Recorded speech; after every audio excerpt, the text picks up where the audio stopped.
ሰላም አለይኩም ሰላም ቤተሰብ እንዴት ናችሁ? ዛሬ ሸሪያ የኛን ቤት ልንሰራ ነው። በአረቦቹ ኩሸሪ ልንሰራ ነው። መጀመሪያ ሽንኩርቱን እንደዚህ ቀይ ሲሆን ሸሪያውን ለብቻው አምሳችሁ እላው ላይ ታረጉበታላችሁ። አሁን ያላችሁን ሩዝ አጥባችሁ ትነግሩታላችሁ። ለግማሽ ሰዓት አድርጋችሁ ይዘው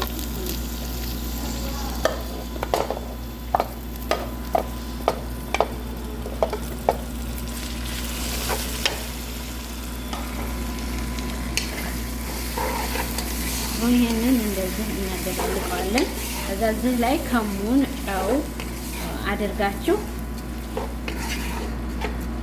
ውሃ ትከልሱበታላችሁ።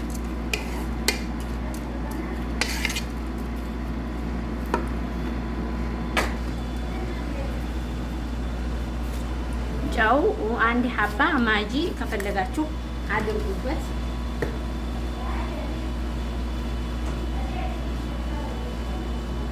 አሁን ይሄንን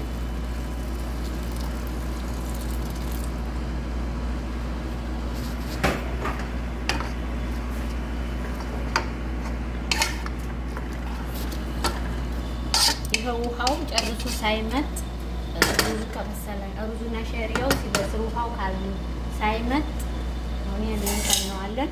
እዚህ ጋር በጨውና እዚህ ጋራ ደግሞ ጨውና ከሙን አድርገን አደሱን ቀቅለናል። ይሄው እንደዚህ ደርሷል። ካደሱ ውሃ ትንሽ ወስዳችሁ እዚህ ሩዙ ላይ ታረጉበታላችሁ። ይሄ ትንሽ ሲቀረው ውሃው ሲመጥ አደሱን እንደምትፈልጉት ሩዙ ላይ ታረጉታላችሁ። አብረን እንሰራለን። ቤተሰብ እዚህ አንድ ራስ ነጭ ሽንኩርት ነው። እንደ መኮረኒያችሁ እንደ ኩሸሪው ብዛት ይኸው የተላጠ ቲማቲም ተፈጭቶ የተዘጋጀ 2 ራስ ወይም ደግሞ 3 ራስ እናንተ እንደ ሶሳችሁ ብዛት።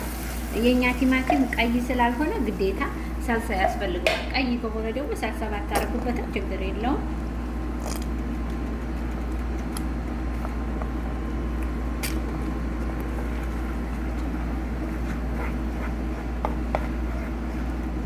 ቲማቲሙን ደግሞ ልጣችሁ በጣም ብትፈጩት አሪፍ ነው።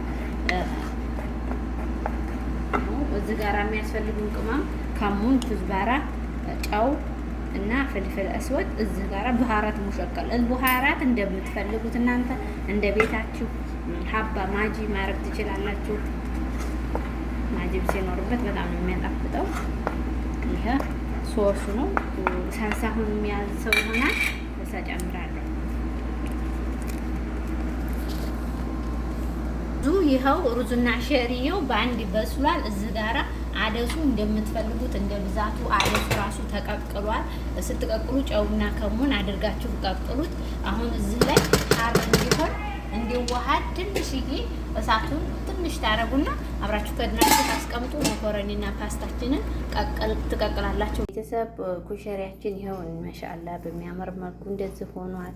እናንተ ደግሞ ሐሙስ ወይም ደግሞ ሽምብራ ትልልቁ ነጩ ሽምብራ ካላችሁ ሽምብራውን ከዳር ከዳር ታረጉታላችሁ። እኛ ደግሞ ሽምብራው ስለሌለን ይኸው እንደዚህ ሆኗል። ቢላፊያ